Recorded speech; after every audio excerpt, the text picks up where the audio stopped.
Yeah, hello.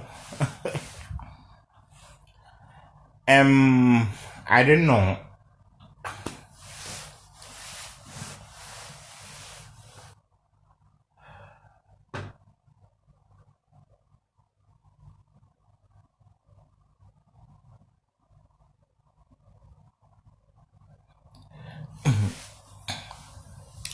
There is so much talk about youth unemployment in the Republic of Ghana, and it is not unique to Ghana. It's a general problem we have on the continent. And when you even go to some European countries, they still have issues with youth unemployment. But Ghana's youth are a bit unique. I don't think Ghana's youth are lazy. Far from it.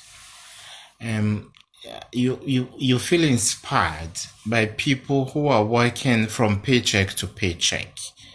People who earn very little, but they are moved by hard work and industry, and they keep fighting. People in the informal sector, people in the semi-formal sector, and people in the formal sector. But most people don't know that when you find a Ghanaian young man or a Ghanaian young lady who is not working, then it's not because they are lazy. Yes, of course, I agree. In some cases, some people look down upon jobs, they just don't want to work. But in most cases, where job opportunities are created, you find out that Ghana's youth are found on the front line. So therefore, the youth of this country are not lazy, far from it. All they need are job opportunities. But unfortunately, some youth are underemployed. Employers too do not have any recourse to labor laws. People can decide how much they give people. If they are first degree holders or they are second degree holders, there are even people with their doctorate degrees that are not paid well. They are underpaid. So when employed people are being counted, you count them, but they are underpaid. They live from paycheck to paycheck. In Ghana, we prefer to say they live from hand to mouth.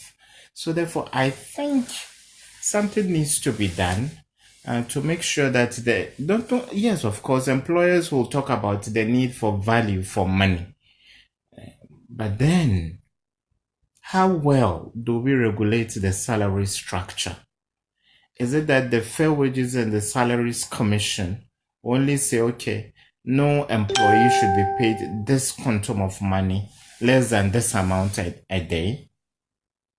There are first degree holders that are paid $100, the equivalent of $100 a month, for working for 30 days.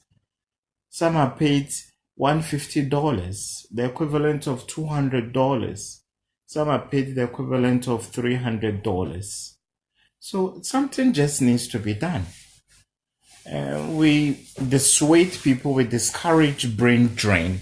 You find out that fine nurses that have just come out of training, fine medical doctors that have just come out of training, they are just looking for opportunities to travel outside this country because our salary structure is poor. People's output is not commensurate. The salaries people get are not commensurate with the output of work they put out or they give. So therefore, I don't think anybody wishes to be lazy. Sometimes in the evening, when it's 9 p.m. or 10 p.m., and you go to the central business district, the whole capital is asleep. Everybody goes to sleep. Government business comes to a halt. Private sector engagement, apart from the factories in Tema and a few other areas, the whole nation goes to sleep. So therefore, people are looking for avenues to work. Ghana's youth are so industrious, they are so hardworking. Some think they can even do 2 jobs a day. Some think they can do 3 jobs a day. The people you hear of, people that have traveled to the white man's land, sometimes they do multiple jobs in a day. But do our labor laws support people when they want to do more than 1 job? People work for a whole month. Then management calls a meeting only to announce that salaries will delay. And people's lives come crashing because there are no multiple streams of income. They entirely rely on one stream of income. And Ghana's labor laws do not allow Ghana's youth to take multiple jobs. So there is job insecurity. Some employers misbehave. They think they are doing Ghana's youth a favor by giving them a job. When you have an orderly, when you have a cleaner, when you have someone who washes the dishes, when you have a waiter, when you have a ball boy, everybody in the value chain is important. When you employ one of Ghana's youth, you are not doing them a favor. You are imploring them to work for you so your business will thrive. And what you pay them is not a favor. You are paying them their due. It's their right that after working for you, you pay them. But everybody who is employed is afraid of their boss. Everybody who is employed in a corporation, and people are like slaves because of very poor labor laws that don't protect the employees and only protect employers. So we need to look at our labor laws as a country. It saddens me when you hear that some people have worked for 3 months and they've not been paid. And they can't challenge their employers. The moment they do, they'll be given a sack letter. People are afraid. Unions are not strong enough. Some businesses summarily sack people en masse. Dozens of people can be sacked just like that. And nothing happens. And what is due them is not even given them. They keep going to court. They are promised they will give you the first tranche, give you another tranche, we'll give you the third tranche of this lump sum of money. Nothing happens. A business owner comes to work, maybe he had a bad night, or maybe he had a bad week.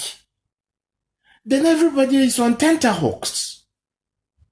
Because all that the business owner has to utter is that you are fired and there's nothing you can do about it. The unions are weak. Employees are not protected. The rich continue to bully the poor. What kind of a system is this? People want to talk, you say they shouldn't talk. And this idea that if you are born a cobbler, be a cobbler for the rest of your life. You are born a carpenter, be a carpenter. Look, do everything you think you can learn and do well in the world. Be an economist, be whatever. Be an engineer, be an architect. Yes, people are like slaves.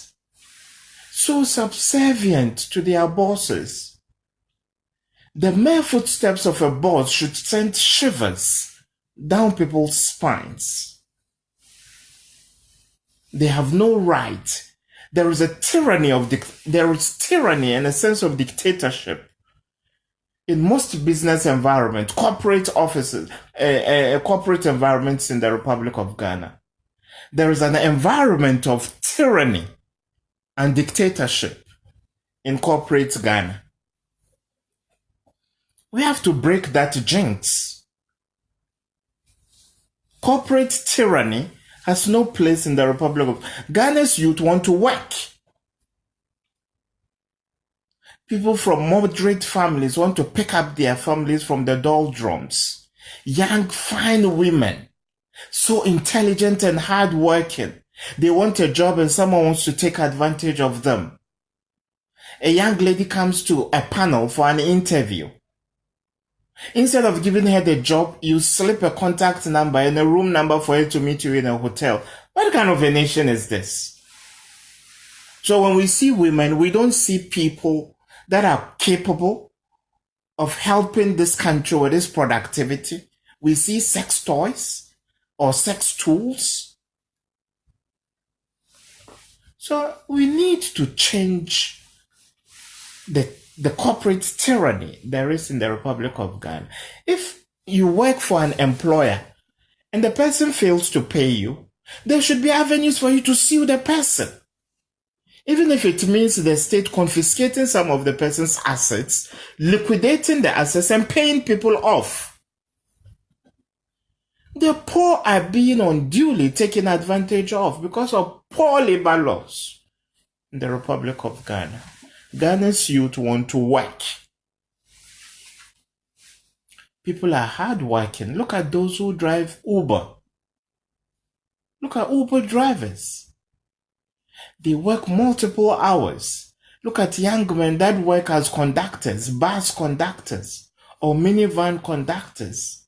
Look at blacksmiths. Look at butchers. Young people filled with gusto and verve and enthusiasm to serve the Republic of Ghana. But because of poor labor laws and corporate tyranny, they live in fear. So therefore, we need to do something to end. We need to break the jinx of corporate tyranny. If you are a business owner, your employees aren't slaves. If they don't work, you can't pay your bills. If they don't work, the Ivy League school you've taken your son or daughter to, you can't pay the dollars you have to pay. If they don't work, you can't pay your property tax. So treat them with respect. You give a person a job, you have, fellow young people who of course would have to work for somebody for some years. Then the person is so scared. Oh, my workplace, they said this, if this, that, yes, there should be discipline, but there should be no tyranny. There should be no tyranny. You can sack 50 people at a go and nobody questions you as an employer with no end of, service benefits. What kind of a lopsided society is that? A society that continues to empower the poor and empower the rich and incapacitate the poor. All that Ghanaian youth are asking for is that they want opportunities to work. People want opportunities to work. Look at the hard work of Ghanaians when they travel abroad. In winter, people brave the winter and go and work. They do 2-3 jobs. Take care of old people, work in a pub or a restaurant in the evening. Very hard-working people. So why do we become hard-working when we go abroad and we can't do the same in Ghana? It's not because the people, young folks are lazy. It's because our labor laws are poor.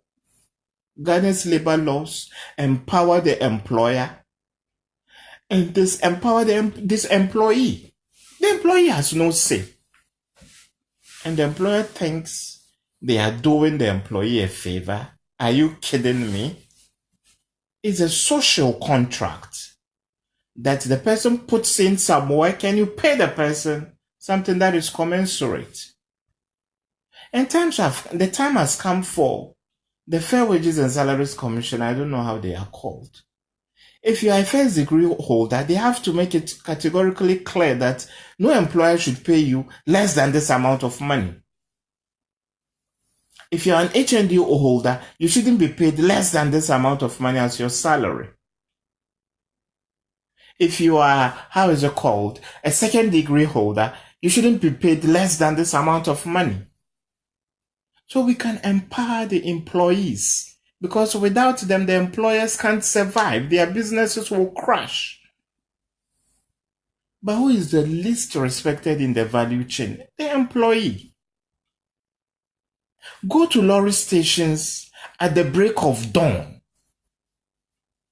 and see the long queues of young Ghanaian men, young Ghanaian women at cockcrow going out to serve this nation.